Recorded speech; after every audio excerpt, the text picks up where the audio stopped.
ಓಂ ಶ್ರೀ ಗುರುಭ್ಯೋ ನಮಃ. ಹರಿ ಓಂ. ಸ್ವಾಮೀಜಿ ಹೇಳ್ತಾರೆ, ಪ್ರತಿಯೊಬ್ಬ ವ್ಯಕ್ತಿ ಅವನು ಎಷ್ಟೇ ಸ್ವಾರ್ಥಿಯಾಗಿರಲಿ, ಅವನು ಎಷ್ಟೇ ದಿನವಿಡೀ ನಾನು ನನ್ನದು ಎಂದೇ ಯೋಚನೆ ಮಾಡ್ತಾ ಇರಲಿ, ಅವನಿಗೂ ಕೂಡ ಯಾರಾದರೂ ಕಷ್ಟದಲ್ಲಿದ್ದರೆ ಸಹಾಯ ಮಾಡಬೇಕು ಅನ್ನಿಸುತ್ತೆ. ಯಾರಾದರೂ ನೋವಿನಲ್ಲಿದ್ದರೆ ಅವರಿಗೆ ಎರಡು ಸಾಂತ್ವನದ ಮಾತನ್ನು ಹೇಳಬೇಕು ಅನ್ನಿಸುತ್ತೆ. ಇನ್ನೊಬ್ಬರಿಗೆ ತನ್ನ ಸಹಾಯ ಹಸ್ತವನ್ನು ನೀಡಬೇಕು, ಇನ್ನೊಬ್ಬರಿಗೆ ದಾನ ಮಾಡಬೇಕು, ಇನ್ನೊಬ್ಬರಿಗಾಗಿ ಕರುಣೆಯ, ಧೈರ್ಯದ, ಸಾಂತ್ವನದ ಮಾತನ್ನು ಹೇಳಬೇಕು ಅನ್ನಿಸುತ್ತೆ. ಇದರ ಅರ್ಥ ಏನು? ಇದರ ಅರ್ಥ, ನಾವು ಎಷ್ಟು ಪ್ರಯತ್ನ ಪಟ್ಟರೂ ಕೂಡ ಈ ಅಲ್ಪ ದೇಹ ಮನಗಳ ಒಳಗೆ ತೃಪ್ತಿಯಿಂದ ಇರಲಿಕ್ಕೆ ಸಾಧ್ಯ ಇಲ್ಲ. ನಾನು ವಿಶಾಲನಾಗಲಿಕ್ಕೆ ಬಯಸ್ತೇನೆ. ನೀರಿನ ಹನಿಗೆ ನೀರಿನ ಹನಿಯಾಗಿರುವುದರಲ್ಲಿ ತೃಪ್ತಿ ಇಲ್ಲ. ಅದು ಅಲೆಯಾಗಲಿಕ್ಕೆ ಇಷ್ಟಪಡುತ್ತೆ, ಅದು ದೊಡ್ಡ ಅಲೆಯಾಗಲಿಕ್ಕೆ ಇಷ್ಟಪಡುತ್ತೆ, ಅದು ನದಿಯಾಗಲಿಕ್ಕೆ ಇಷ್ಟಪಡುತ್ತೆ, ಅದು ಸಮುದ್ರ ಆಗಲಿಕ್ಕೆ ಇಷ್ಟಪಡುತ್ತೆ. ಇದೇ ಅಲ್ವಾ ಅರ್ಥ? ಹೌದಲ್ವಾ? ಜಗತ್ತಲ್ಲಿ ಯಾರಾದರೂ ಇದ್ದಾರ? ನಾನು ಒಬ್ರಿಗೂ ಒಂದು ಸಹಾಯ ಮಾಡಲ್ಲ, ನನ್ನ ಪ್ರತಿಜ್ಞೆ ಇದು. ಹಾಗೆ ಇರುವ ಯಾರಾದರೂ ಇದ್ದಾರಾ? ಕೊನೆಗೆ ತನ್ನ ಪತ್ನಿಗಾದರೂ ಮಾಡ್ತಾನೆ, ಮಕ್ಕಳಿಗಾದರೂ ಮಾಡಿಯೇ ಮಾಡ್ತಾನೆ. ಯಾವುದದು ನಾವು ಇನ್ನೊಬ್ಬರಿಗಾಗಿ ಒಂದು ಕರುಣೆಯ ಮಾತನ್ನು ಹೇಳುವಂತೆ, ಒಂದು ಸಹಾಯ ಹಸ್ತವನ್ನು ನೀಡುವಂತೆ ಮಾಡುವುದು, ಅದು ಯಾವ ಭಾವನೆ ಅಂದರೆ, ನೀರಿನ ಹನಿಗೆ ನೀರಿನ ಹನಿಯಾಗಿ ಇರಲಿಕ್ಕೆ ಇಷ್ಟ ಇಲ್ಲ. ಅದು ತಾನು ಅಲೆಯಾಗಬೇಕು ಅಂತ ಆಸೆ ಪಡುತ್ತೆ, ದೊಡ್ಡ ಅಲೆಯಾಗಬೇಕು ಅಂತ ಆಸೆ ಪಡುತ್ತೆ, ನದಿಯಾಗಬೇಕು ಎಂದು ಆಶಿಸುತ್ತೆ, ತಾನು ಸಮುದ್ರವೇ ಆಗಬೇಕು ಎಂದು ಆಸೆ ಪಡುತ್ತೆ. ಹೌದಲ್ವಾ? ಇದನ್ನು ನಾವು ನಿಸ್ವಾರ್ಥತೆ ಎಂದು ಹೇಳಿದ್ವಿ. ಒಬ್ಬ ಮನುಷ್ಯ ಎಲ್ಲಿಯವರೆಗೆ ನಿಸ್ವಾರ್ಥನಾಗಬಲ್ಲ? ಅದಕ್ಕೆ ಮಿತಿ ಇಲ್ಲ.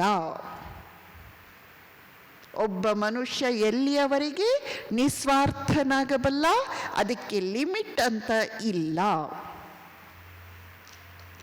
ಯಾವಾಗ ಇವನು ನಿಸ್ವಾರ್ಥತೆಯ ಪರಾಕಾಷ್ಠೆಯನ್ನು ತಲುಪಿದನೋ, he then attains infinite expansion.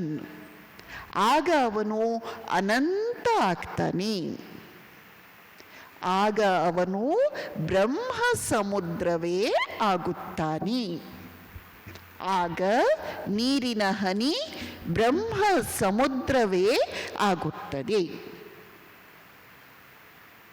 ಎಲ್ಲ ಫಿಲಾಸಫಿಗಳು ಹೇಳಿದಂತಹ ಗುರಿ ಇದು. ಎಲ್ಲ ಭಕ್ತಿ ಪಂಥಗಳು ಸಾರಿದ ಗುರಿ ಇದು. ನಮ್ಮೆಲ್ಲ ಆಚಾರ್ಯರು, ದಾರ್ಶನಿಕರು ಒತ್ತಿ ಹೇಳಿದ ಗುರಿ ಇದು. ಏನು? ನೀರಿನ ಹನಿ ಸಮುದ್ರ ಆಗಬೇಕು. ನೀರಿನ ಹನಿ ಅಟೇನಿಂಗ್ ದ ಇನ್ಫಿನೈಟ್ ಎಕ್ಸ್ಪ್ಯಾನ್ಷನ್, ಅನಂತತೆಯನ್ನು ಪಡೆಯಬೇಕು. ಕರ್ಮಯೋಗ ನಮಗೆ ಇದನ್ನು ನಿಸ್ವಾರ್ಥ ಕೆಲಸ ಕಾರ್ಯಗಳ ಮೂಲಕ ಸಾಧಿಸುವ ಉಪಾಯವನ್ನು ಕಲಿಸಿಕೊಡುತ್ತದೆ.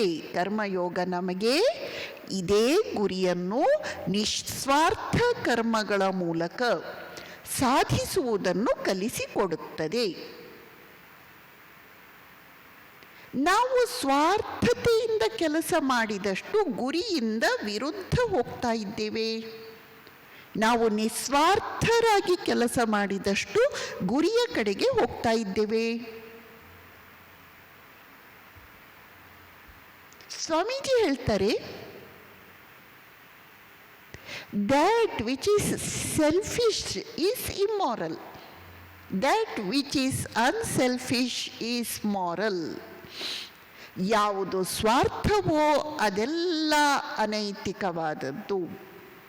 ಯಾವುದು ನಿಸ್ವಾರ್ಥವೋ ಅದೆಲ್ಲ ನೈತಿಕವಾದದ್ದು, ನಮ್ಮನ್ನು ಗುರಿಯ ಕಡೆಗೆ ಕರೆದುಕೊಂಡು ಹೋಗುತ್ತದೆ. ನಾನು ಶರೀರದಿಂದ, ಮಾತಿನಿಂದ, ಮನಸ್ಸಿನಿಂದ ನಿಸ್ವಾರ್ಥನಾಗಿದ್ದೇನಾ? ನಾನು ಗುರಿಯ ಕಡೆಗೆ ಹೋಗ್ತಾ ಇದ್ದೇನೆ. ನನ್ನ ಶರೀರದಿಂದ ಅಂದರೆ ನನ್ನ ಕೆಲಸ ಕಾರ್ಯಗಳಲ್ಲಿ, ನನ್ನ ವಾಕಿನಲ್ಲಿ, ನನ್ನ ವಿಚಾರಗಳಲ್ಲಿ ಸ್ವಾರ್ಥ ಇದೆಯಾ? ನಾನು ಎಷ್ಟೇ ಉತ್ತಮ ಕಾರ್ಯ ಮಾಡುತ್ತಿದ್ದರೂ ಕೂಡ ಗುರಿಯಿಂದ ವಿಮುಖನಾಗಿ ಇದ್ದೇನೆ. ಹೀಗೆ ಕರ್ಮಯೋಗ ನಮಗೆ ಹಾಕಿಕೊಡುವ ಹಾದಿ, ನಿಸ್ವಾರ್ಥತೆಯ ಹಾದಿ.